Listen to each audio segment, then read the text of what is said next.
या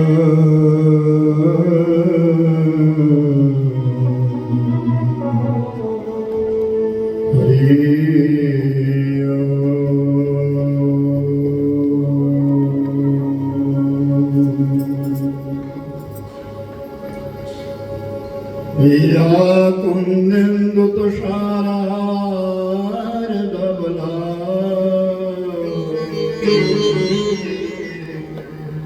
या शुभ्रवस्त्रावृता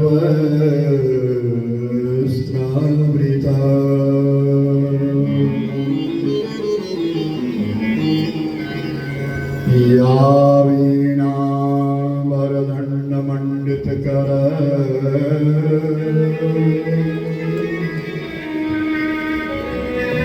या श्वेतपद्मासना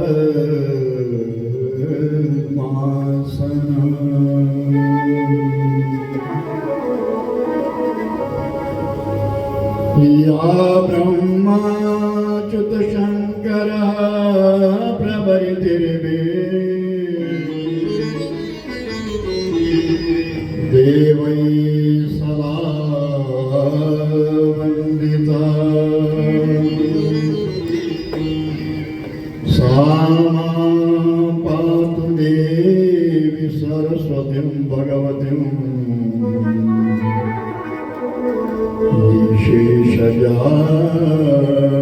निशेषजाड्यापः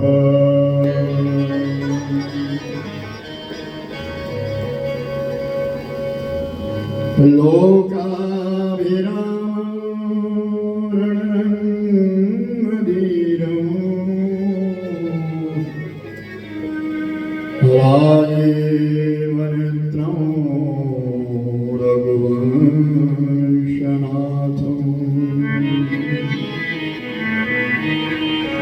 कारुण्यरूपं करुणाकरं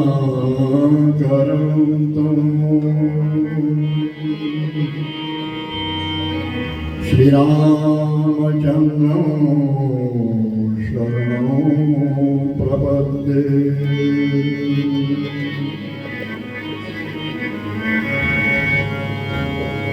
मोकं करोति वाचालं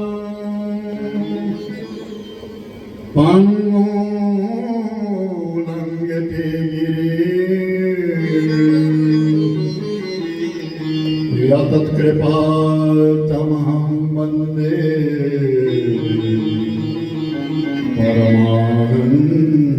परमानन्दमाधवम्।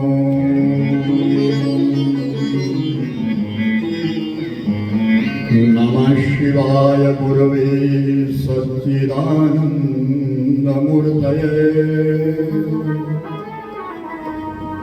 निष्प्रपञ्चाय शान्ताय निरावलम्बनाय तेजसे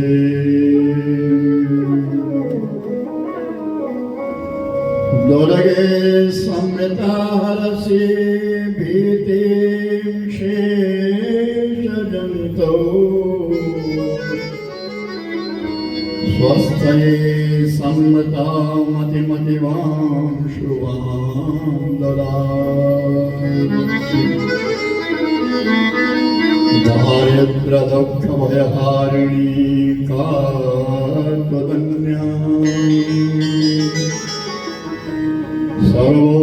सर्वोपकाराय करणाय सदा चित्ते वाणी हिरण्यगर्भाभ्यां नमः सचिपुरन्द्राभ्यां नमः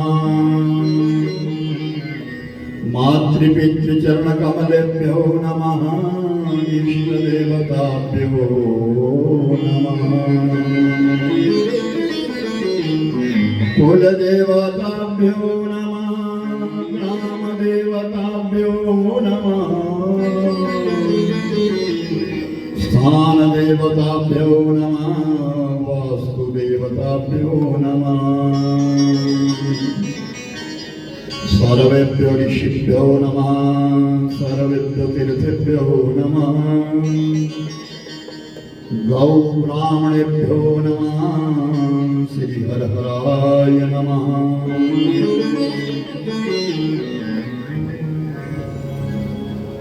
गुरु मेरी पूजा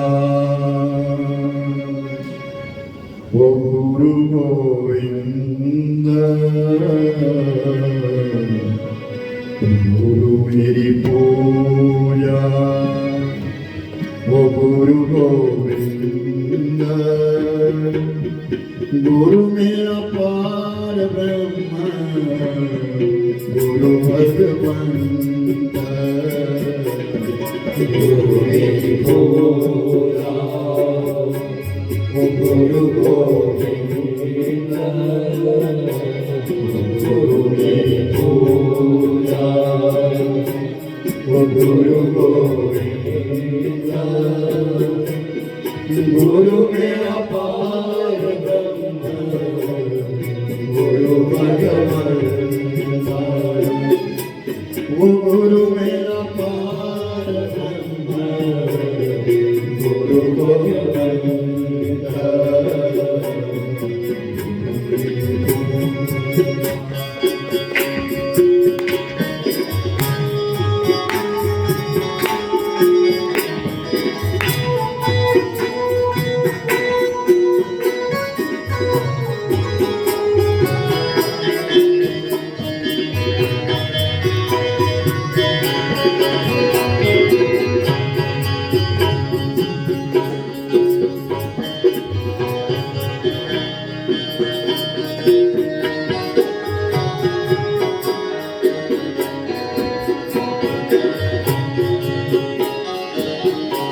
ओ गुरु मेरा देव अलग अभेव, गुरु मेरा देव अलग अभेव, ओ गुरु मेरा देव अलग अभेव, ओ गुरु मेरा देव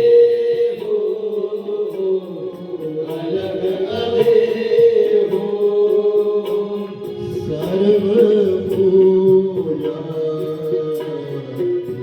मेरी सेव, ओ सर्व पूजा चरण गुरु सेव, मेरी पूजा ओ गुरु गोविंद, मेरी पूजा गुरु गोविंद, गुरु मेरा पार भगवंत, वो गुरु मेरा पार गुरु भगवंत,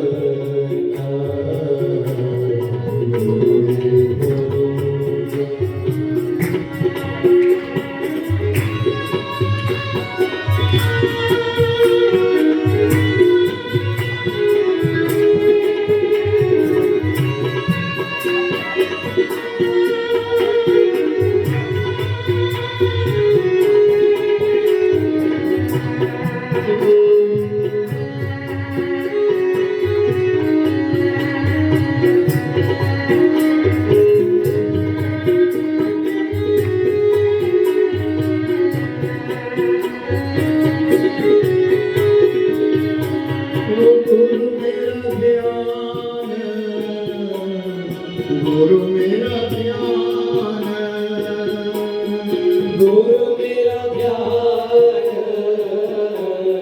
गुरु मेरा ध्यान, ओ गुरु मेरा ध्यान, गुरु मेरा ध्यान, गुरु मेरा ध्यान, गुरु मेरा ध्यान, गुरु गोपाल भगवान, ओ गुरु गोपाल भगवान,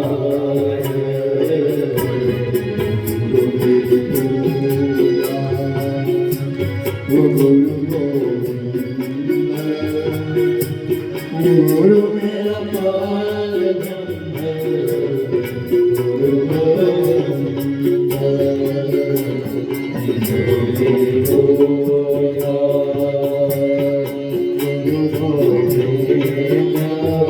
गुरु गुरु मेरा पार ब्रह्म गुरु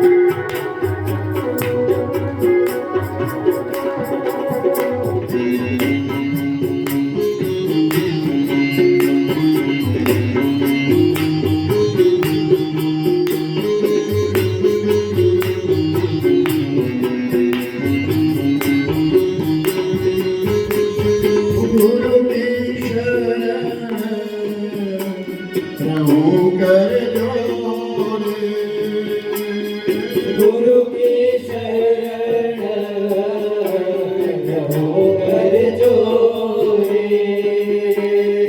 गुरु की शरण प्रभु कर जोरे गुरु की शरण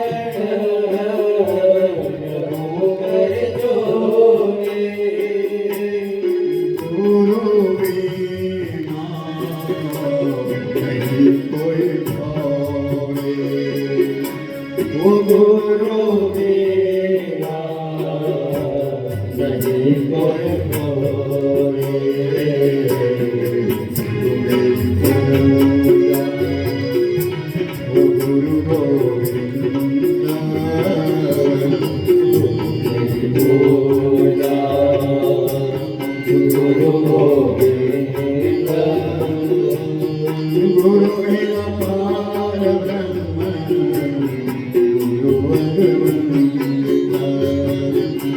वो गुरु गुरु मेरा पार ब्रह्म वो गुरु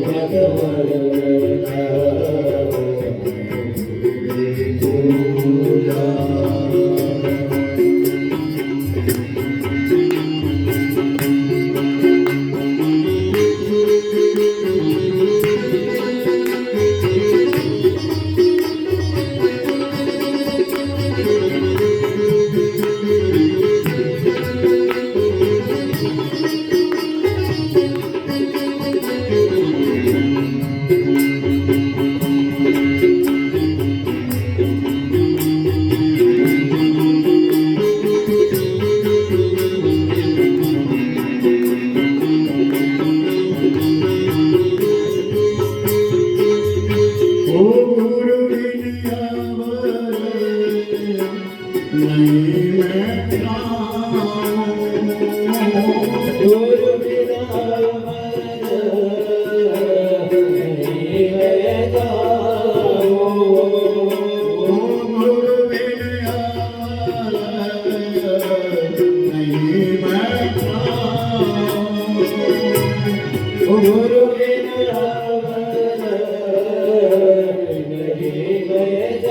गुरु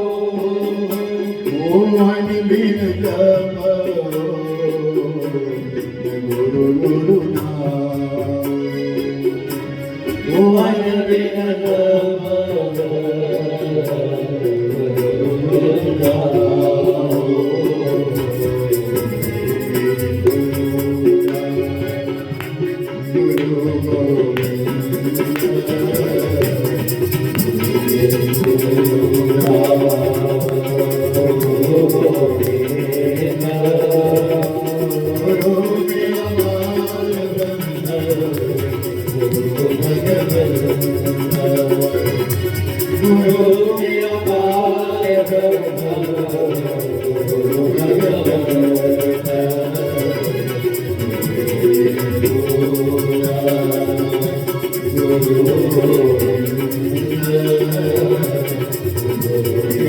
Oh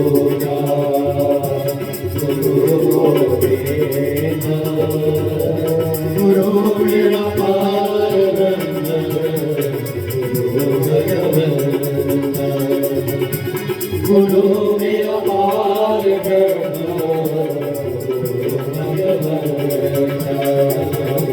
गुरु मेरा पार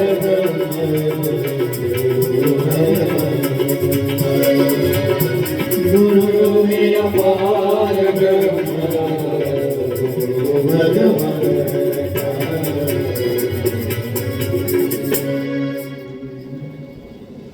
बड़ी सदगुरु भगवान की जय। हनुमान जी महाराज की जय। माँ जगदम्बिके भवानी मैया की जय। श्रीमद्देवी भागवत पुराण की जय। बाबा बालकनाथ की जय। सब संतन की जय। सब भक्तन की जय। गंगा मैया की जय। यमुना मैया की जय। भारत माता की जय। सद्गुरु भगवान की जय।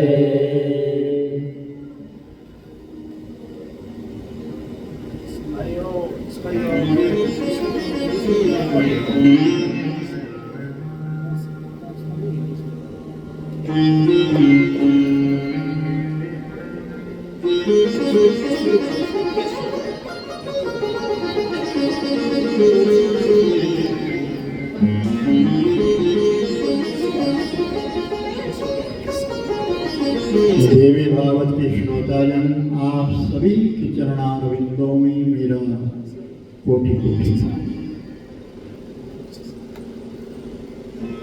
बाबा फकीर चंद जी के जन्मोत्सव पर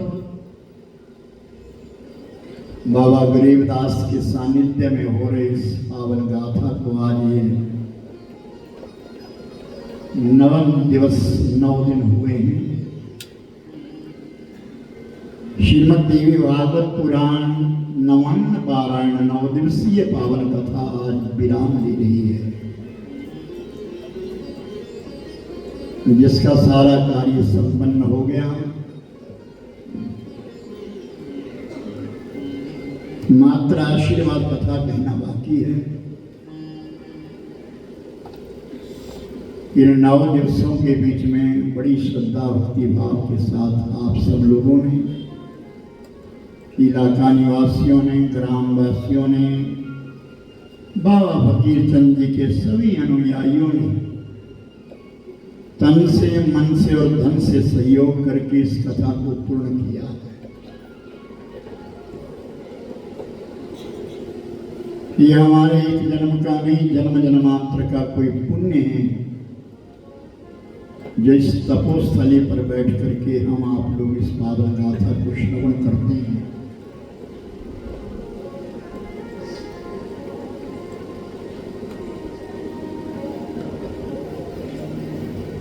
नौ दिनों से चला आ रहा यह कार्यक्रम बाबा फकीर चंद जी के लिए समर्पित है। इस पावन धरा धरती के लिए समर्पित है, जहां हम आप लोग बैठ करके सत्संग को किए हैं। भक्ति के 9 प्रकार कहे गए। कहा जाता है कि जब भक्ति पानी में आ जाती है, साधारण पानी चरणामृत बन जाता है। ठाकुर जी को रख दो और ऊपर से जल डाल दो, ठाकुर जी के ऊपर स्नान करवा दो, जो नीचे जल निकल रहा है उसको चरणामृत कह देते हैं। यानी वो भक्ति का पहला प्रकार है चरणामृत। भक्ति जब संगीत में आ जाती है, गायन में आ जाती है, तो उसका नाम कीर्तन बन जाता है। वो कीर्तन हो गया। ये दूसरा कदम है भक्ति का। तत्पश्चात भक्ति अगर घर में आ जाए, साधारण घर बना है, अगर उसमें पूजा पाठ हो जाए, नित्य ज्योत जगनी शुरू हो जाए, हरि नाम संकीर्तन हो जाए, अतिथि की पूजा हो जाए, साधु संतों का मान सम्मान हो जाए तो घर घर नहीं, वो गृह मंदिर बन जाता है। ये भक्ति का तीसरा सूत्र है। और कार्य में अगर ध्यान हो और वो कार्य सत हो, अच्छा हो, तो वो कर्म बन जाता है, वो सत्कर्म बन जाता है। ये भक्ति का प्रकार है कि वो सत्कर्म बन जाता है। उसके पश्चात व्यक्ति में अगर अपने आप भक्ति प्रवेश हो जाए तो वो व्यक्ति व्यक्ति नहीं, वो मानव बन जाता, उसको मानव की संज्ञा दी जाती है। साधारण व्यक्ति तो दुनिया है, लेकिन मानवता किसके अंदर है? मानव कौन है? मानवता किसके अंदर है? और कहा कि अगर सफर में भक्ति आ जाए तो वो सफर सफर नहीं, वो यात्रा बन जाती है। उसको यात्रा कहते हैं क्योंकि उसमें भक्ति है साथ। हम यात्रा के लिए जा रहे हैं, हम सफर में नहीं जा रहे, हम यात्रा में जा रहे हैं। और याद रखना मेरे भाई बहन, अगर भूख,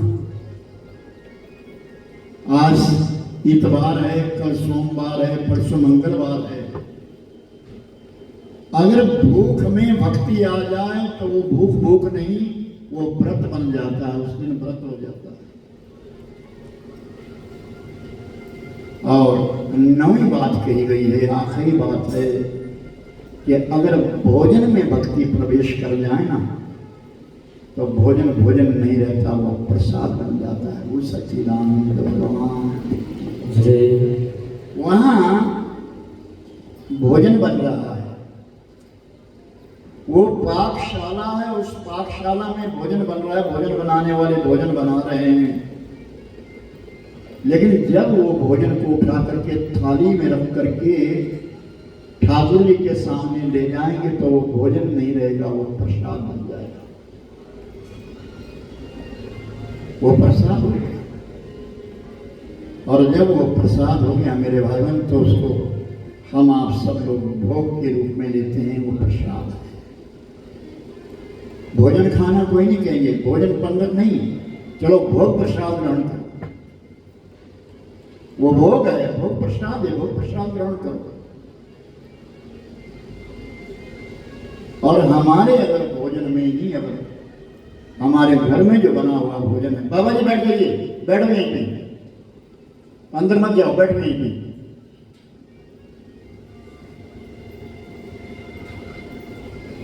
अब कथा शुरू हो जाती है, बस तब तुम सीधा चलते, बैठ जाओ वहीं पे, पीछे बैठो वहीं पे बैठ जाओ।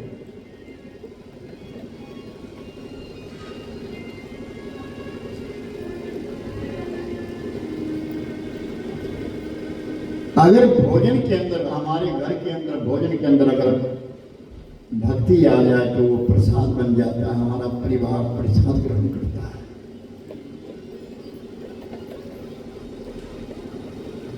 और ये भोजन ही तो एक इस शरीर की तृप्ति है। पैसा कोई जितना मर्जी दे जाओ, भूख खत्म नहीं होगी। वस्त्र जितने मर्जी दे जाओ, भूख खत्म नहीं होगी। दुनिया भर का सामान दे जाओ, भूख खत्म नहीं होगी।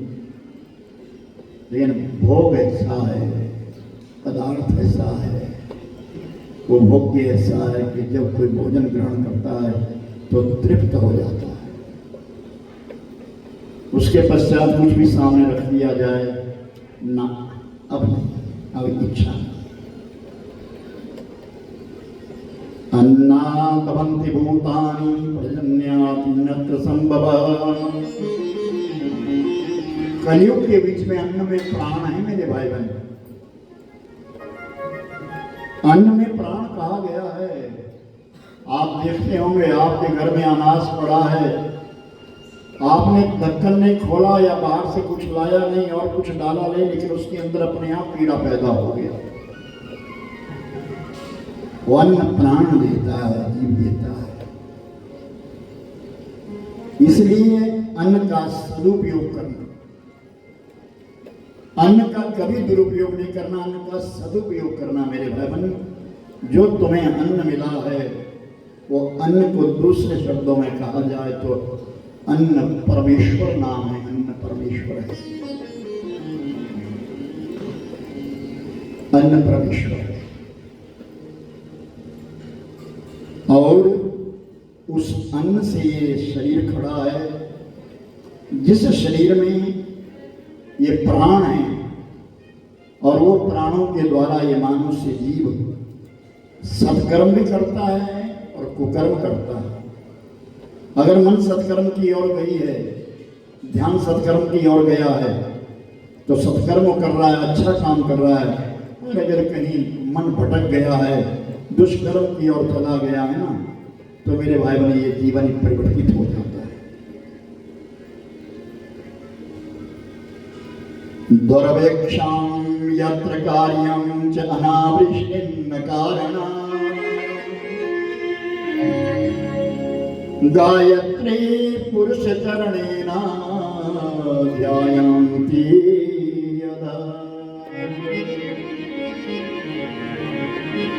आज गायत्री देवी की महिमा है।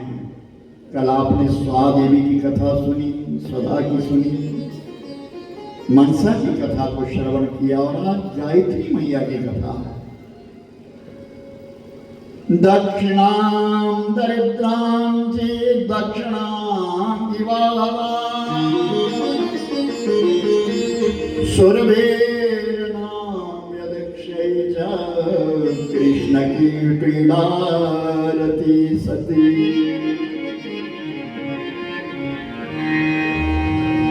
गोलोक धाम के भगवान कृष्ण की दक्षिण बाजू से दक्षिणा की उत्पत्ति कही गई है। दक्षिणा दी, जिसे दक्षिणा बांटी जाती है, भोजन के पश्चात दक्षिणा दी जाती है, वो मेरे भाई बहन भगवान की दक्षिण बाजू से उत्पन्न जिसकी उत्पत्ति हुई है। वृंदावन के बीच में गौचारण हो रहा था और भगवान कृष्ण से उसी समय वाम भाग से सुरभि नाम की गौ उत्पत्ति हुई। सुरभि गौ पहली गौ माता। तो जैसे सुरभि की उत्पत्ति हुई, उस समय संसार बन रहा था।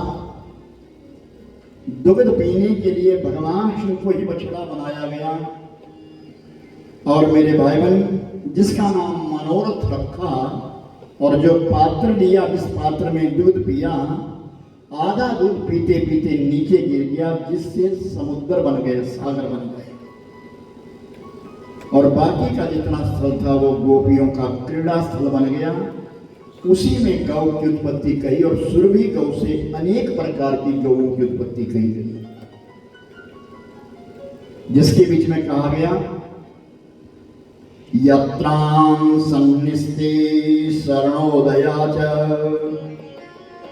प्रातः स्नाता क्रिया भवति निष्फला तस्मा प्रातः स्नानं च नित्यमेव दिने दिने। गायत्री उपासकों की कथा आती है कि जब रात्रि स्थावन घड़ी बीत जाए, यानी प्रातः काल जिस समय 4 बजे का समय हो, तो गायत्री उपासक के लिए उठ जाना चाहिए। अरुणोदय, सूर्योदय से पहले लालिमा आती है, उसका नाम अरुणोदय है। वो 58 घड़ी पे आती है। उस 58 घड़ी के बीच में हर गृहस्थ को उठ जाना चाहिए। हर गृहस्थ को उठ जाना चाहिए और उसके पश्चात का किया हुआ स्नान, सूर्योदय के पश्चात किया हुआ जो स्नान है वो निष्फल माना गया है। वो केवल इस तन को धोने के लिए है, वो योग क्रिया नहीं है। ब्रह्मगिरी पर्वत के ऊपर ऋषि गौतम रहते हैं।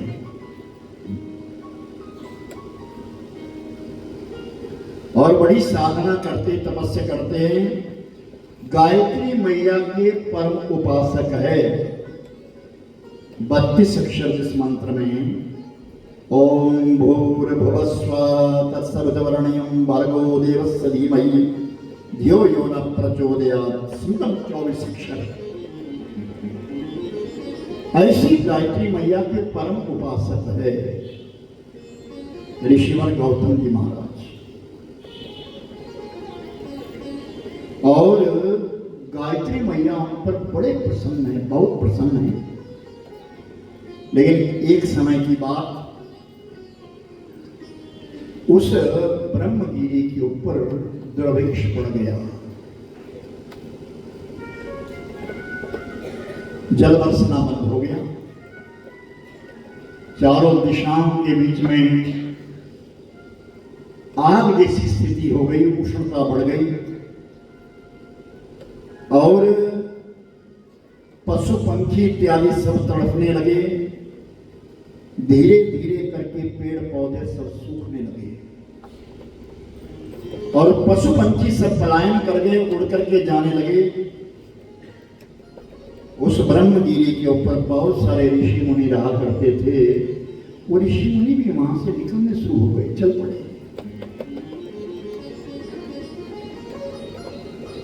साधन ना हो तो साधक को करना क्या? अगर व्यवस्था ना हो तो साधु रुक नहीं सकता।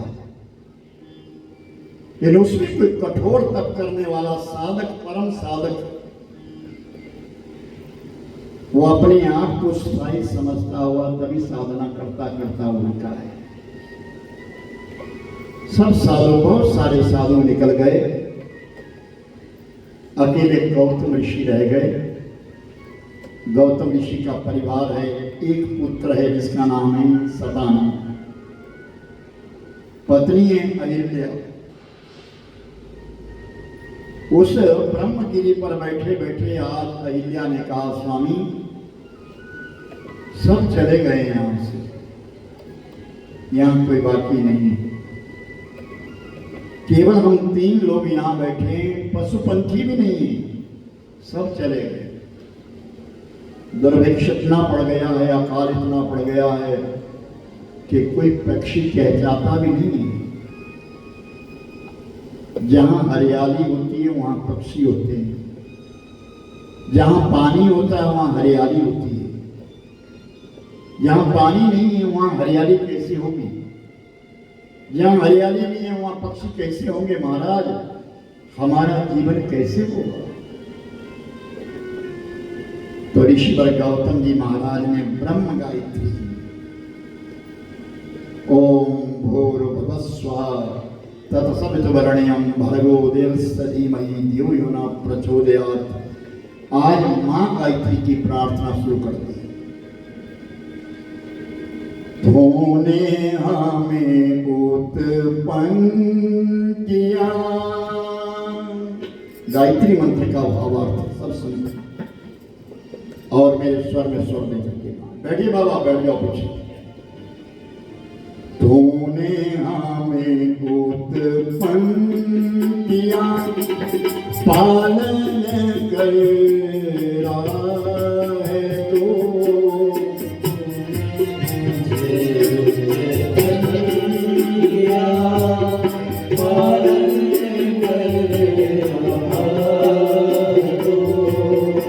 तुझसे ही पाते प्राण हम, दुखियों के कष्ट हरता तुझने ही पाते प्राण हम, दुखियों के कष्ट हरता।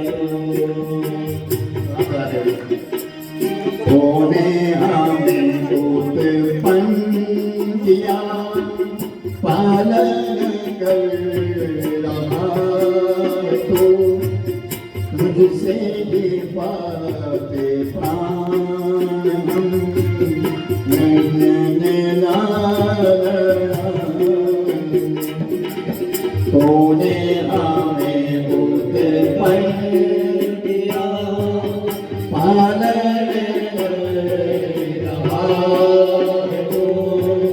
तुझसे ही पाते प्राण हम, दुखियों के कष्ट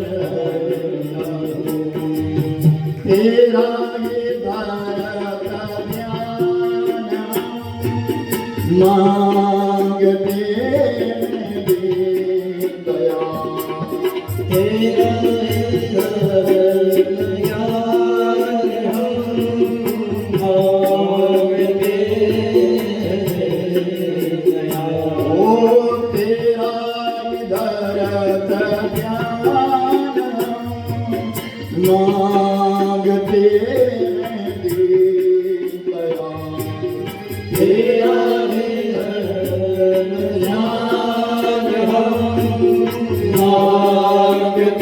ईश्वर हमारी बुद्धि को श्रेष्ठ मार्ग पर चला ईश्वर हमारी बुद्धि को श्रेष्ठ मार्ग पर चला ओम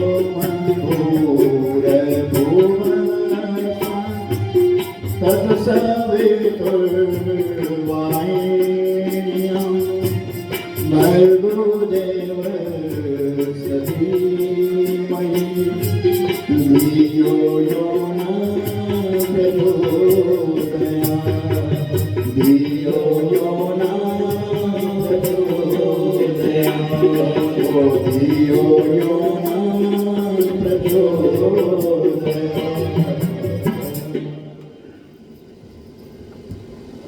तेरा ये धरा का ध्यान ओ मांगते दीन दयाल ईश्वर हमारी बुद्धि को श्रेष्ठ मार्ग पर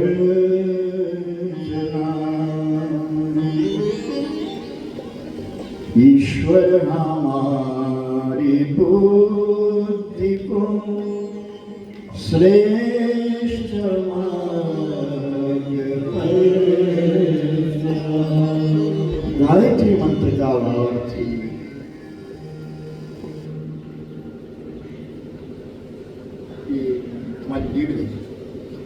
लीड चल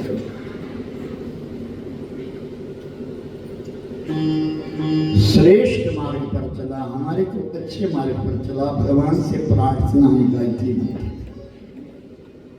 हम नेक काम करें हम किसी का बुरा ना करें इस गायत्री मंत्र की मालाएं प्रारंभ करती है ऋषिवर गौतम जी महाराज ने दुर्भिक्ष काल के बीच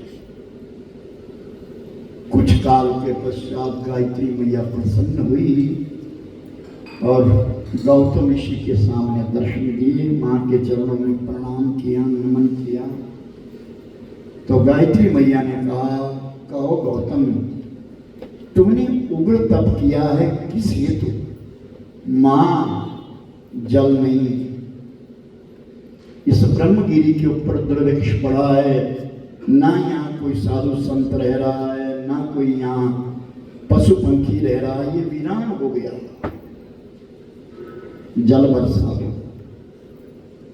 गायत्री मैया ने कहा जल तो नहीं बरसाऊंगी मैं प्रकृति के विरुद्ध नहीं चलूंगी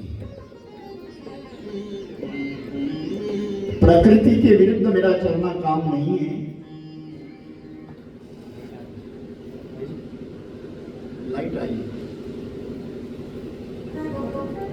पीछे जाना भाई उसको बंद करना कोई है कोई नहीं क्या चाहिए जा रहे हैं अच्छा ठीक है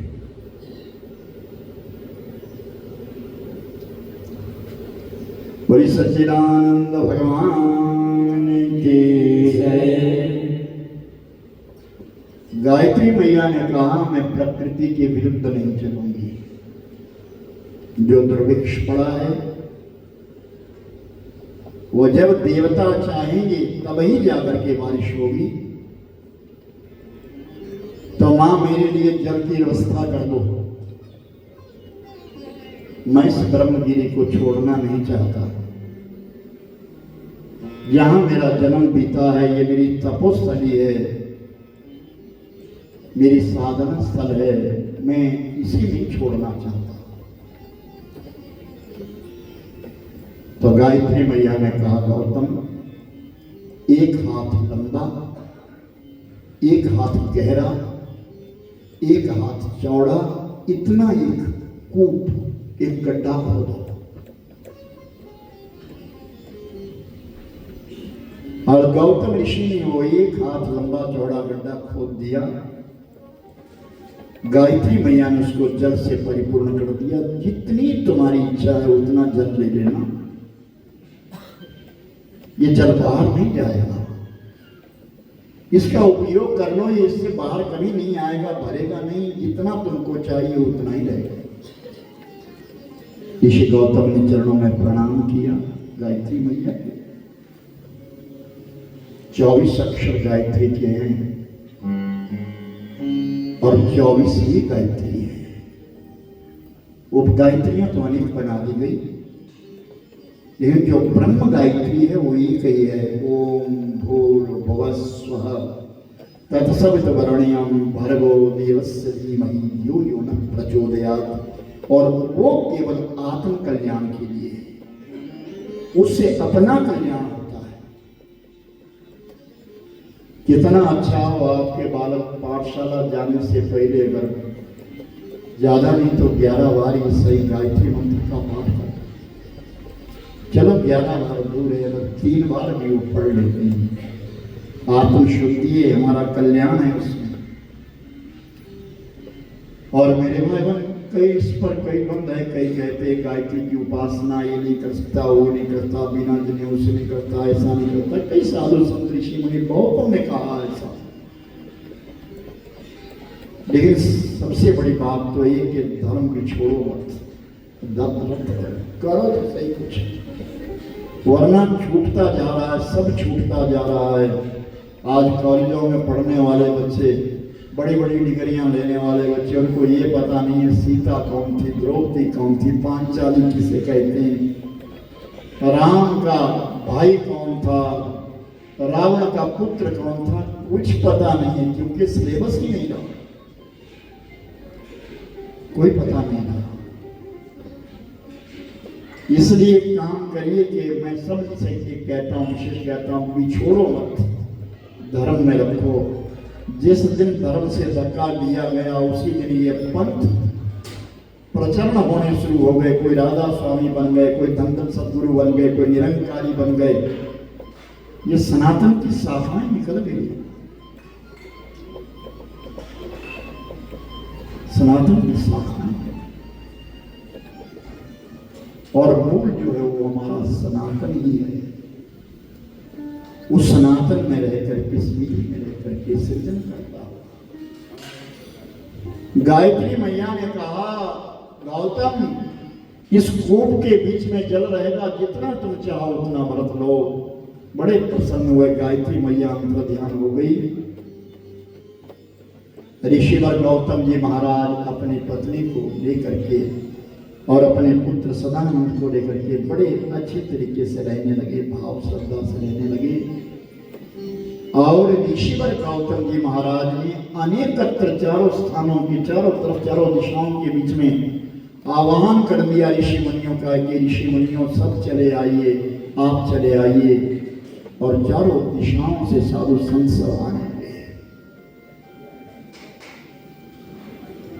और जब वो ब्रह्मगिरी भर गया, पानी था, तो ऋषिवर गौतम जी ने छोटी छोटी क्यारियां बनानी शुरू कर दी। और उन क्यारियों के बीच में ब्री यानी जौ बो दिए गए, क्यारियों में जौ बो दिए गए और जल छिड़कना शुरू कर दिया, जल डाल दिया गया। और बहुत सारे साधु संत ऋषि मुनियों से कहा, हम सबको गायत्री पुरुष चरण करना है, यानी 24 लाख गायत्री करनी है।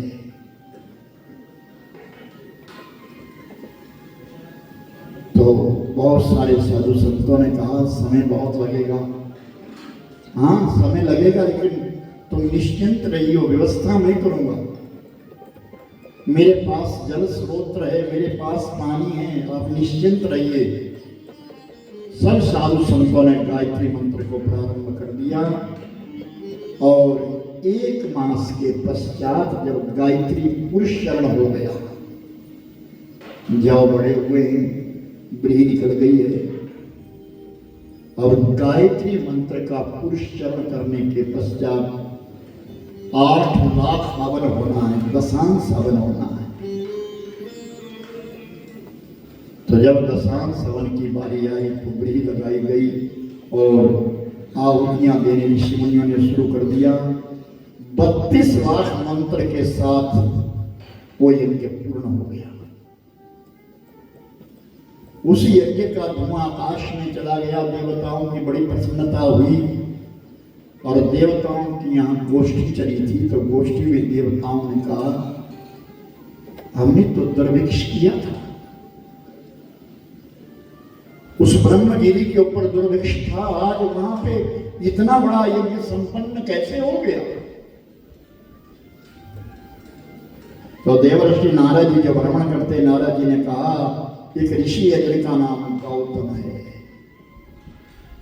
उन गौतम ऋषि ने उस यज्ञ को किया है, बहुत सारे साधु संतों से करवाया है, ऋषि मुनियों से करवाया है। चारों दिशाओं में गौतम का नाम जप होने लगा। देवताओं ने बड़ी महिमा गाई और देवता लोग सब गौतम ऋषि का दर्शन करने के लिए उस ब्रह्मगिरी के ऊपर चले।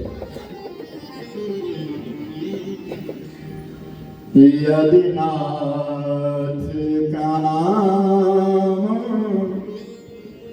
दया निधि है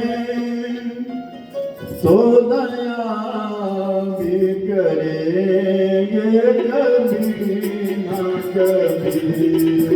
यदि नाथ का नाम दया निधि है तो दया भी करेंगे कभी ना कभी। यदि नाथ का नाम दया निधि है तो दया भी करेंगे कभी ना कभी।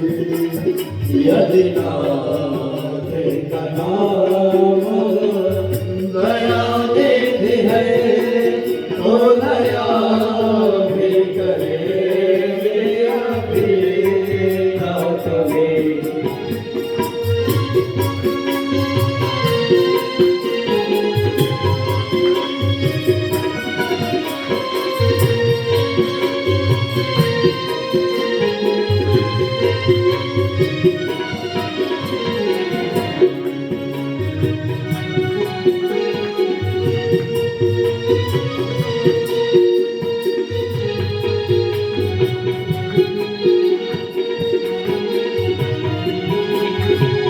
हम द्वार पे आके आने खड़े, हम द्वार पे आए और खड़े। मुद्दत से किसी जिद पर अड़े, मुद्दत से किसी जिद पर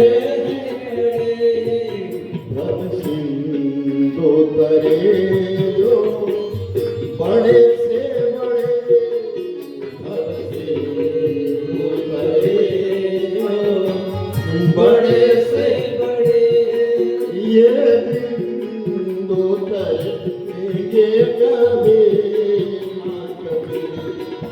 यदि नाथ का नाम दया निधि है तो दया भी करेंगे कभी ना कभी। वो तो दया भी करेंगे कभी ना कभी। वो तो दया भी करेंगे कभी ना कभी। द्वेष ईर्ष्या बहुत बुरी चीज है। गौतम की प्रशंसा सही नहीं गई। सहन नहीं हो रही थी।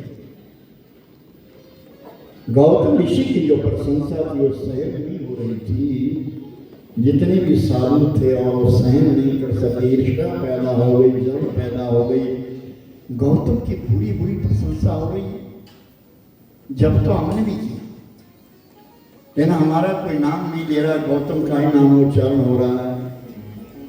तो मेरे भाई बहन, उन और ऋषि मुनियों ने गणेश जी की सहायता से एक गौ बनाई और वो कृष्ण गौ, बिल्कुल कमजोर गौ बनाई और उस बड़ी के खेतों में, उस जौ के खेतों में छोड़ दी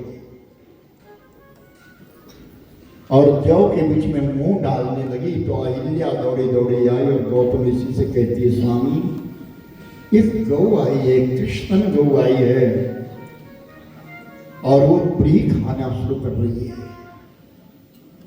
ऋषि गौतम गए और ऋषि गौतम ने घास का तिनका दिया, उस तिनके से शब्द करके उस गौ को किनारे हटाना था, लेकिन वो गौ तिनका स्पर्श किए बिना ही नीचे गिर गई और मर गई।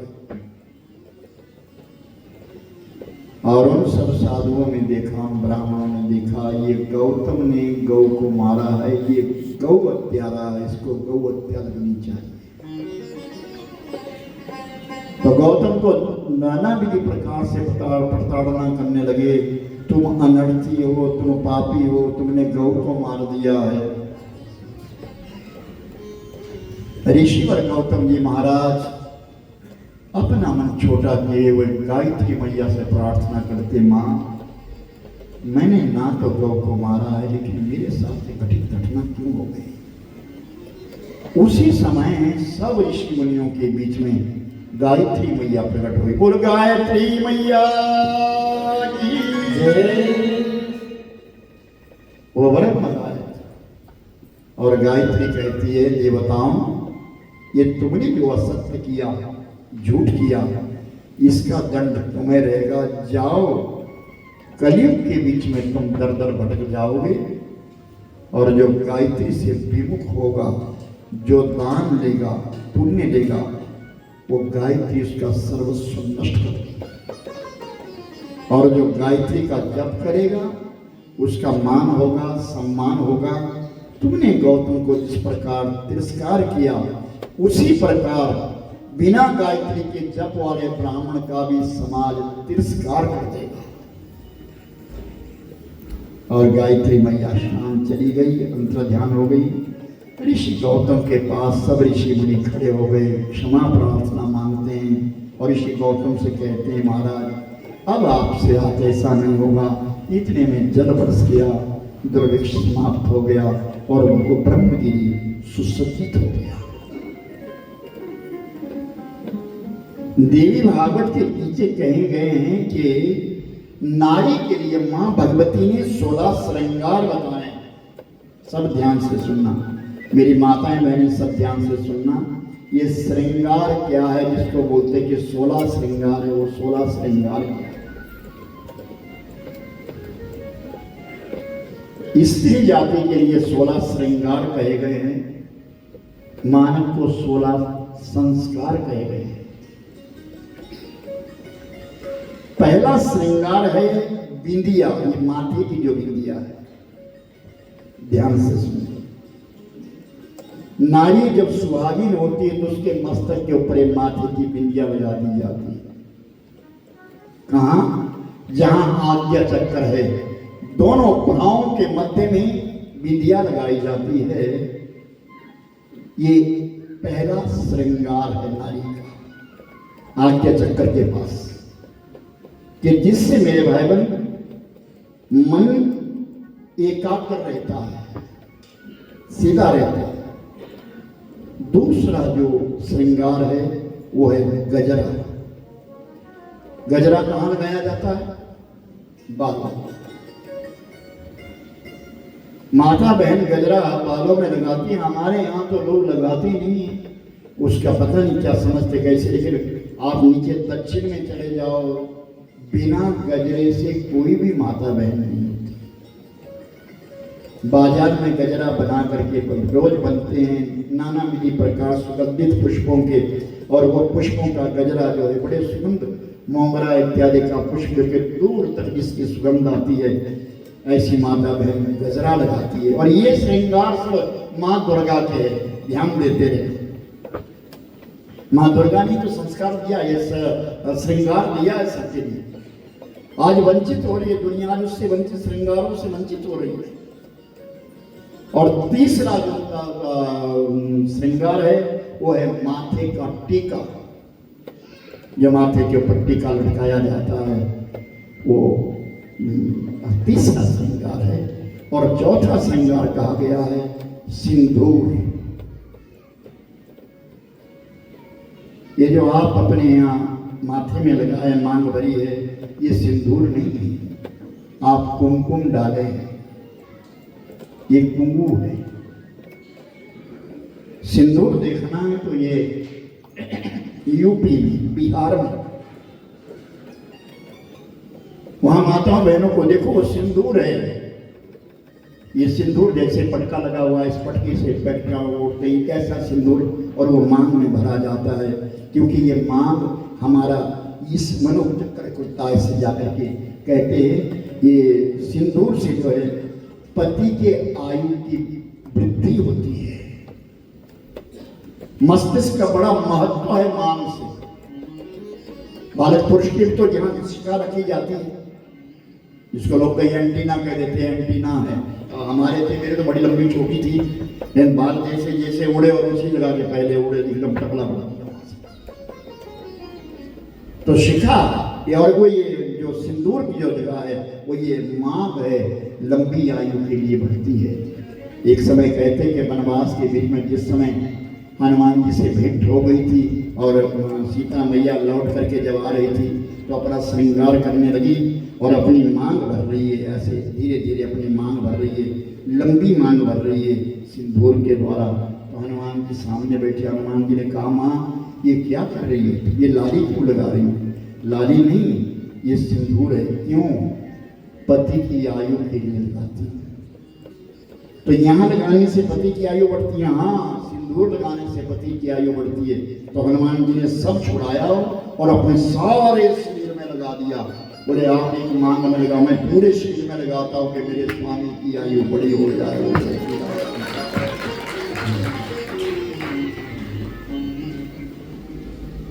ये चौथा श्रृंगार है। और पांचवा श्रृंगार है मेरे भावन, काजल, सुरमा। ये भी संस्कार है।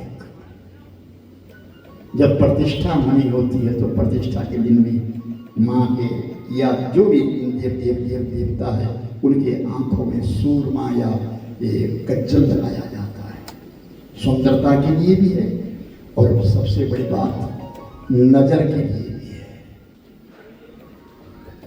और कई लोग जो सुरमा डालते थे, अब सुरमा तो मिलता नहीं रहा, मिलता होगा तो पता नहीं कितना। ये तो पहले तो हर कोई व्यक्ति अपनी जेब में सुरमा रखते थे और अपने आप सुरमा डाल देते थे, बहुत दूरदृष्टि के लिए। सुरमा डालने वाले की जो नजर होती थी बहुत तेज होती थी, बहुत तेज होती थी। तो कहा कि ये पांचवा है, इससे बुरी नजर से बचने के लिए भी सुरमा लगाया जाता है, कज्जल लगाया जाता है। और छठा जो श्रृंगार है वो है मंगलसूत्र, जिसके बीच में काला मोती होता है, मंगलसूत्र। अब तो उस मंगलसूत्र को बढ़ावा दे दिया गया, कोई तोले का पहने, कोई 2 तोले का, कोई 10 तोले का।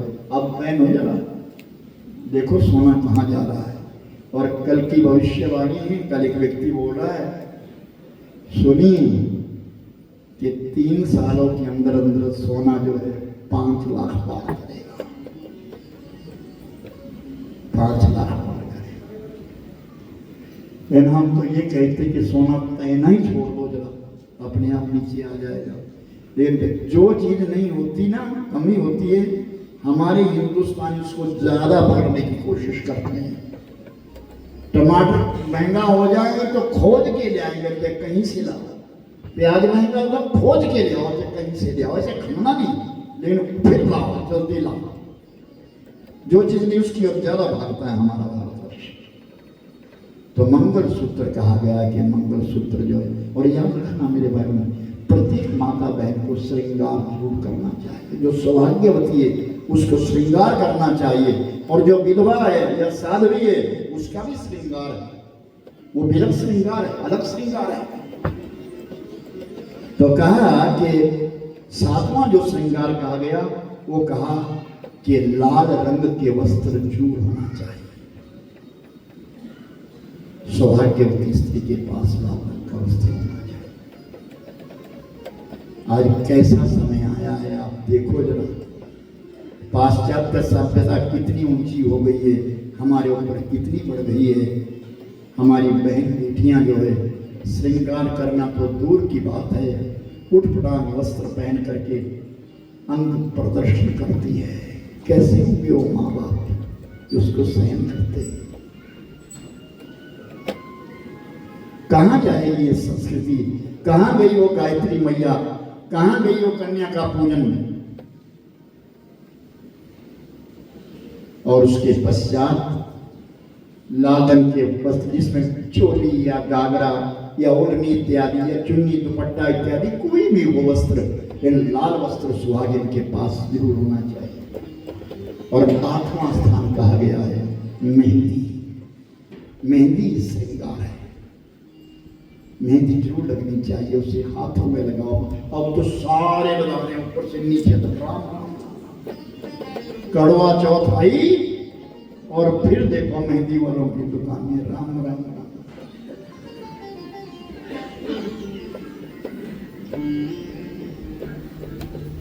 और उस दिन पानी भी दूसरा पिला, काम भी दूसरा करे, मेरे हाथों में। और मेहंदी जो कहा जाता है किससे लगाई जाती है?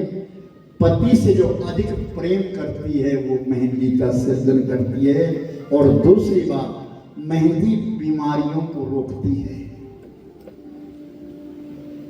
जिसका माथा गर्म ज्यादा हो रहा हो ना, उसको कहा गया कि मेहंदी के पांव के तलवों में मेहंदी रोज लगाए, सोते सोते मेहंदी लगाए।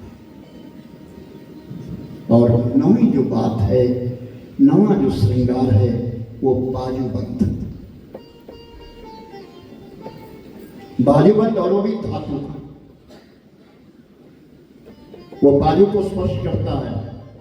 पहले गजरे पहनते थे, बुजुर्ग कहते हैं हमारे यहाँ, तो अब आपके यहाँ पता नहीं क्या कहते हैं, बाजूबंद। संस्कृत का शब्द बाजूबंद है। ये बाजूबंद जरूर पहने जो त्वचा को, चमड़ी को स्पर्श करता रहे, वो चांदी का हो, सोने का। ये श्रृंगार। और 10वां जो है वो है नथनी। नथ, नाक छिदवाना एक एक्यूप्रेशर है। हमारे यहाँ पहले ऐसा कर दिया करते थे कि बच्चे पैदा होते थे, कईयों के बच्चे पैदा होने मर जाने, किसी रोग के द्वारा, किसी कष्ट के द्वारा, किसी पूर्व कृत्य के द्वारा मृत्यु को प्राप्त हो जाते थे। तो बच्चों का नाक छीन देते थे। इसका नाक छीन, फटाफट बच्चा पैदा हुआ नाक छीन दो या काम करो। कर्णवेद तो है, कर्णवेद तो संस्कार है, निवाड्य है। नाक छीन देते थे पटकर, एक्यूप्रेशर डालते थे, जिसमें नाक से रक्त चल गया बस, और टल गया, इसका दोष टल गया। और फिर कहा कानों के कुंडल। कानों में कुंडल पहले माताएं बहनें ही नहीं, पुरुष भी पहनते थे। कानों का कुंडल, कानों में कुछ चूट, कुछ ना कुछ हो। पंजाबियों में विशेषकर देखा गया है कुछ पहनते ही नहीं कई बार। हरियाणियों में तो बिल्कुल नहीं पहनते। मैंने एक बार आपको सुनाया भी था, मैं जगाधरी में कथा कर रहा था, तो उनको बोला कि क्योंकि सौभाग्यवती स्त्री की और जिसका एक बार विवाह हो गया उसके बाएं हाथ में धागा बांधा जाता है, कुमारी के बाएं हाथ में बांधा जाता है। तो मेरे पास पंडित जी आए, बोले अम्मा तो पता ही नहीं चलता भाई कुमारी कौन है, गए कौन है। मेरे कर दे आगे, जिसको जो आगे हाथ खड़े कर दे, वो हमारा संस्कार नहीं है। तो मैंने एक दिन कथा के बाद पूछा, एक बीबी से पूछा, मैं बीबी एक बात बताओ। बोले क्या? क्योंकि मैं घुल मिल जाता हूँ जरा, ये मेरी आदत है कि मैं सबको आदर देता हूँ, सम्मान देता हूँ, और उस आदर सम्मान के द्वारा मुझे भी मिलता है। तो मेरे भाई बहन, मैंने उस बीवी से पूछा, बीवी एक बात बताओ, बोले क्या आप तो सुहागी नंबरदार है आपके पति? तो हाँ। तो आपकी तो ना चूड़ियां हाथों में हैं, ना बिंदी आपके माथे में है, ना आपने कोई चूड़ी पहनी, ना कंठ में कोई हार पहना है, ना कुछ भी नहीं। आप बस क्या करते आप तो? बोले ऐसा है ना महाराज जी, जब हमारे घर में बहू आ जाती है ना श्रृंगार करने वाली, तो सास अपना श्रृंगार छोड़ देती है। ये उनकी विधि बोला। लेकिन हमारे यहाँ तो 80 वर्ष की सास भी है। बोले कि आप जैसी मुंह वैसी तू कैसे? और ऐसा बुढ़ापा आया रे, राधा रानी का वो ऐसा बुढ़ापा आया में, वो धोखा दे गई जवानी। ऐसा बुढ़ापा आया रे, धोखा दे गई जवानी। वो ऐसा बुढ़ापा आया रे, धोखा दे गई जवानी। ऐसा बुढ़ापा आया रे, धोखा दे गई जवानी। दे गई जवानी, धोखा दे गई जवानी। दे गई जवानी, धोखा दे गई जवानी। दे गई जवानी, धोखा दे गई जवानी। दे गई जवानी, धोखा दे गई जवानी। वो ऐसा धोखा दे ऐसा बुढ़ापा आया रे, धोखा दे गई जवानी। भाव से ताली बजाइए।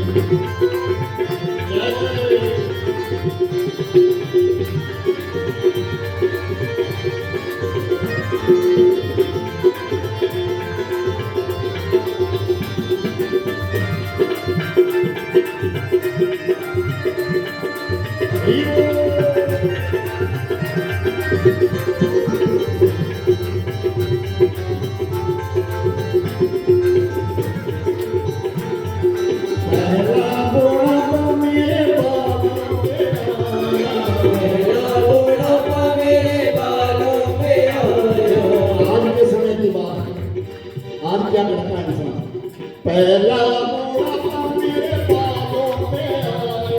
पहला बुढ़ापा मेरे बालों पे आया। बालों पे आया मेरे बालों पे आया। बालों पे आया मेरे बालों पे आया। वो मेहंदी ने लाग बजाई, वो धोखा दे गई मेहंदी ने लाग बजाई, वो धोखा दे गई जवानी। ऐसा बुढ़ापा आया रे, दे गई जवानी। ऐसा बुढ़ापा आया रे, धोखा दे गई जवानी।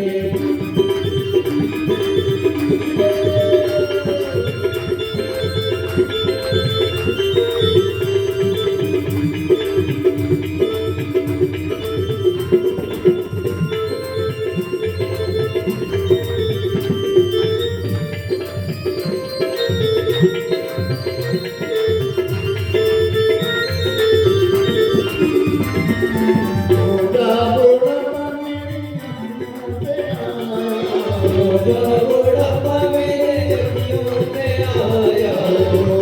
बुढ़ापा मेरी अखियों पे आया। बुढ़ापा मेरी अखियों पे आया। अरे अखियों पे मेरी अखियों पे आया। अखियों पे आया मेरी अखियों पे आया। वो चश्मे लाग बजाए, वो धोखा दे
में आया, दांतों में आया, मेरे दांतों में आया।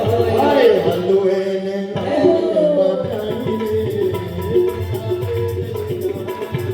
हलवे ने नाच बजाई रे, वो धोखा दे गई जवानी। ऐसा बुढ़ापा ऐसा बुढ़ापा आया रे, धोखा दे गई जवानी। हरि बोल।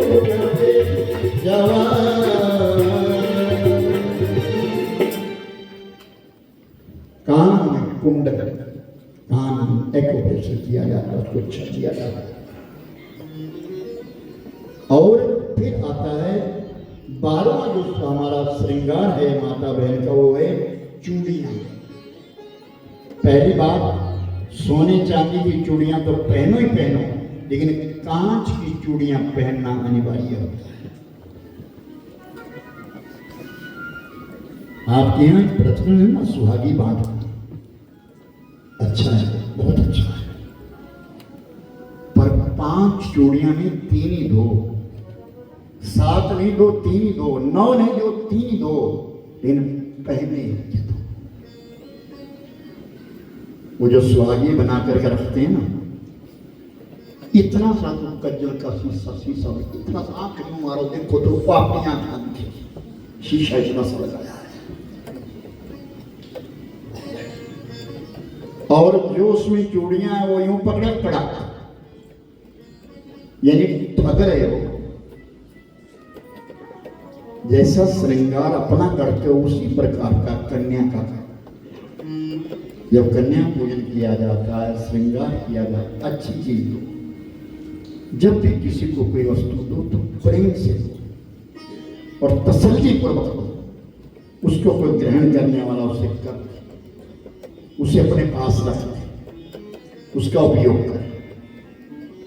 चूड़ियां जरूर हो, या तो सोने की हो, चांदी की हो, और साथ में जो है मेरे भाई बहन, कांच की चूड़ी जरूर हो। और 13वां जो श्रृंगार है वो है कमरबंद, सोने का। आप साड़ी के ऊपर देखा होगा आपने, माँ भगवती के नीचे साड़ी के ऊपर जो कमरबंद लगा हुआ है सोने का।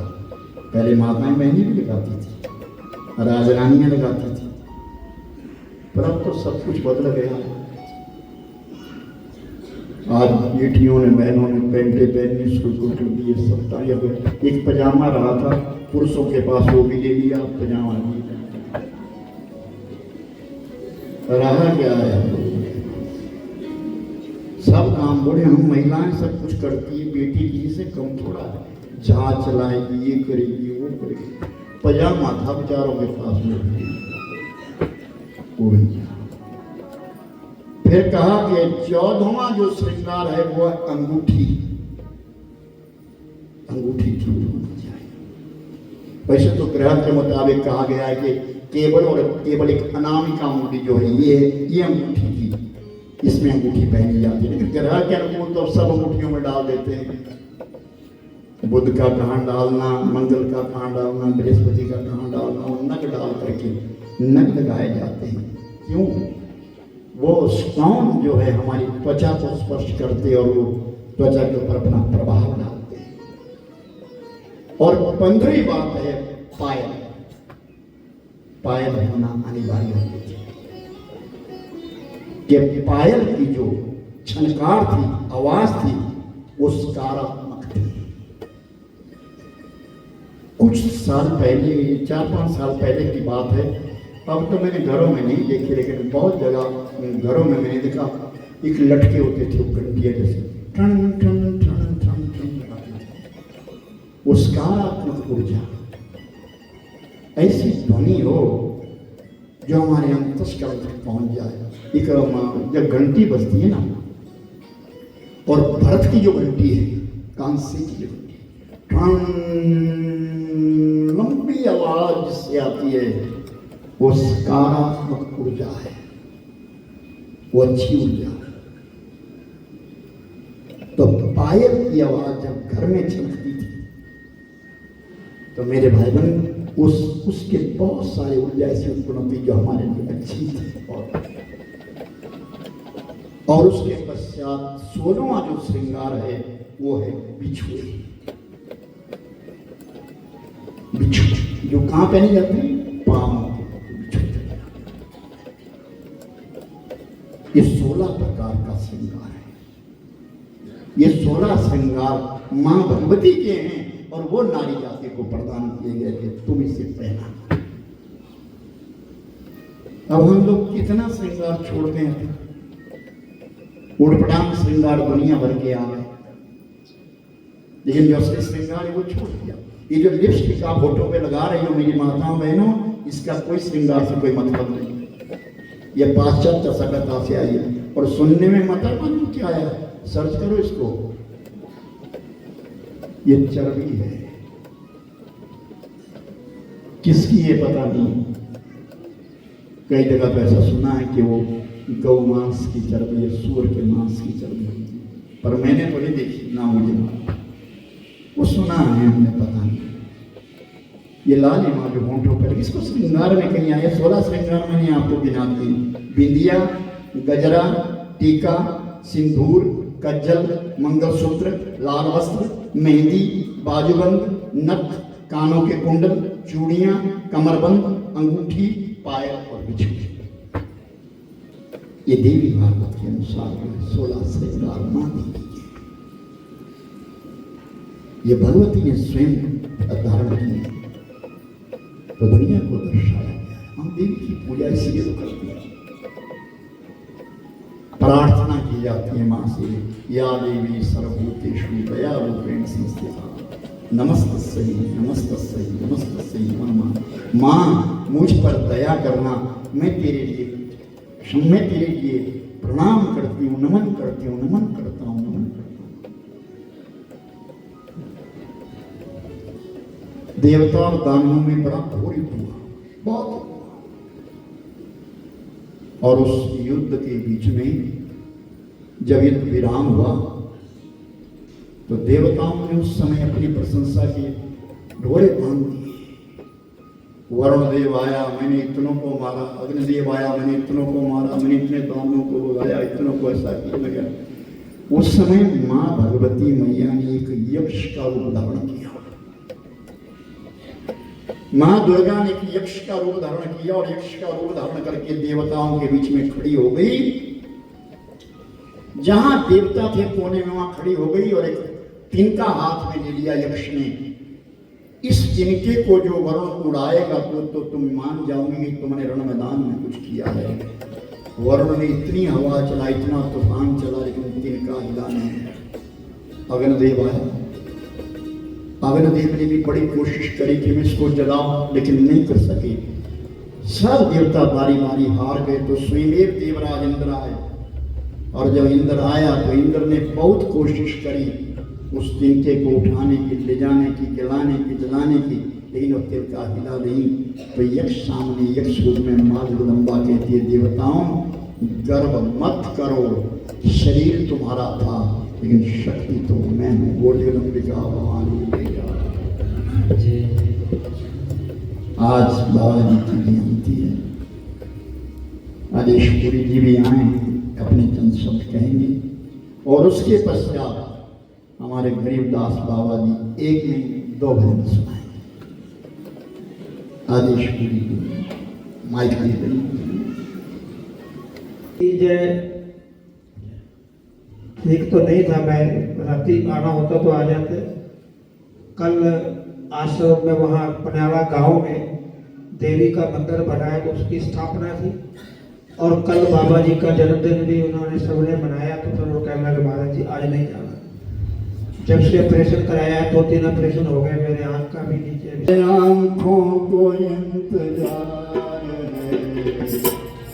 सरकार आपका, आँखों को इंतजार है सरकार आपका, आँखों को इंतजार है सरकार आपका, आँखों को इंतजार है सरकार आपका। हमारे आंखों को इंतजार है सरकार आपका, वो आंखों को इंतजार है सरकार आपका। ना जाने कब ये मिलेगा, ना जाने कब मिलेगा दीदार आपका, ना जाने कब मिलेगा दीदार आपका। आँखों को इंतजार है सरकार आपका, आंखों को इंतजार है।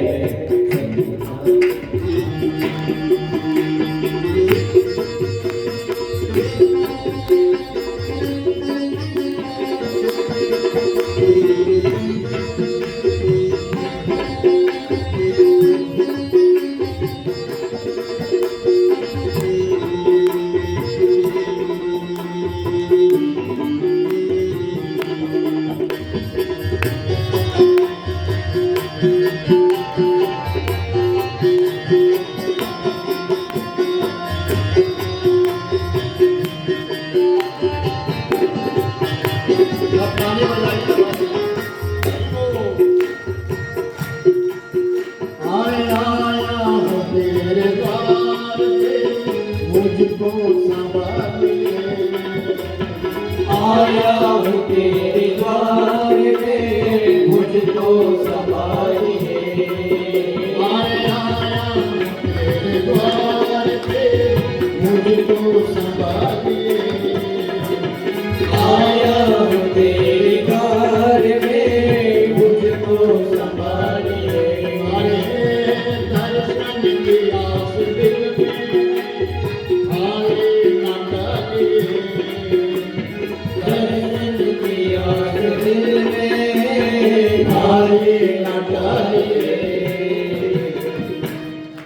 अरे घबरा के मन ये तोड़ दे, घबरा के मन ये तोड़ दे, अरे तुम्हारे रात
अगले महीने की 14 तारीख को माता जी की पुण्यतिथि है। मई में 14-15 तारीख 15-16 तारीख को माता जी की पुण्यतिथि है, तो उस दिन भी भंडारा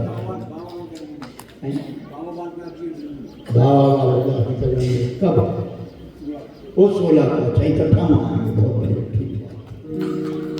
मगर ये 4 तारीख मत भूलना, जो सामने खुंडा बैठा 4 तारीख दिन पहले ये खूब आया हूँ तेरे द्वार पे मुझको संभालिए, आया हूँ तेरे द्वार पे मुझको संभालिए। और जी चाहता है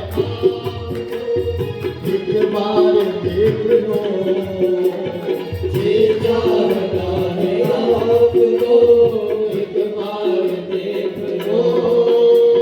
डाली से फूल टूट गए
अगली कथा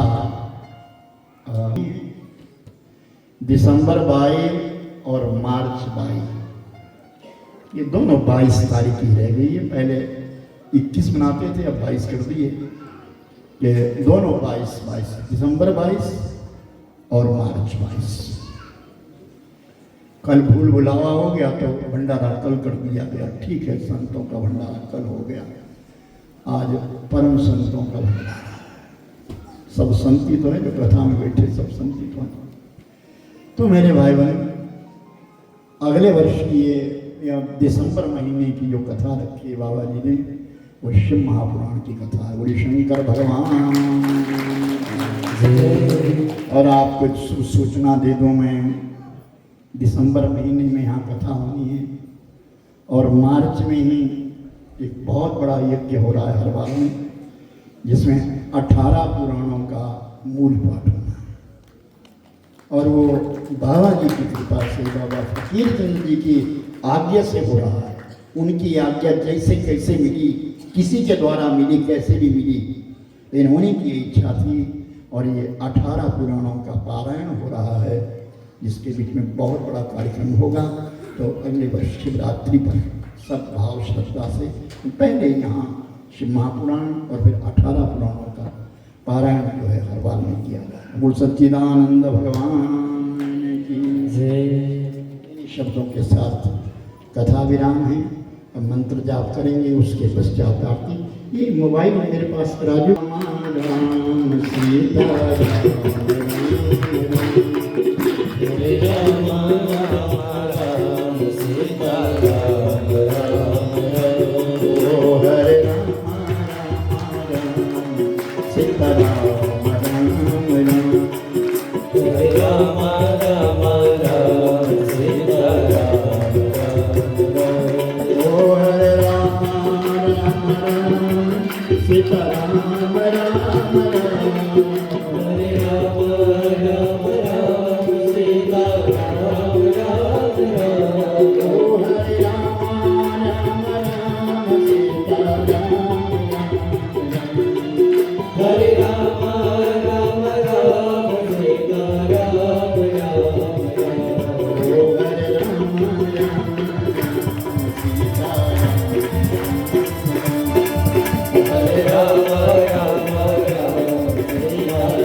कृष्ण कृष्ण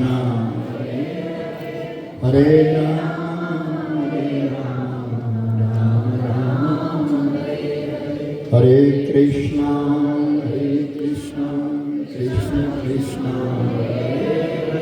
हरे राम राम राम हरे कृष्ण कृष्ण कृष्ण हरे हरे हरे राम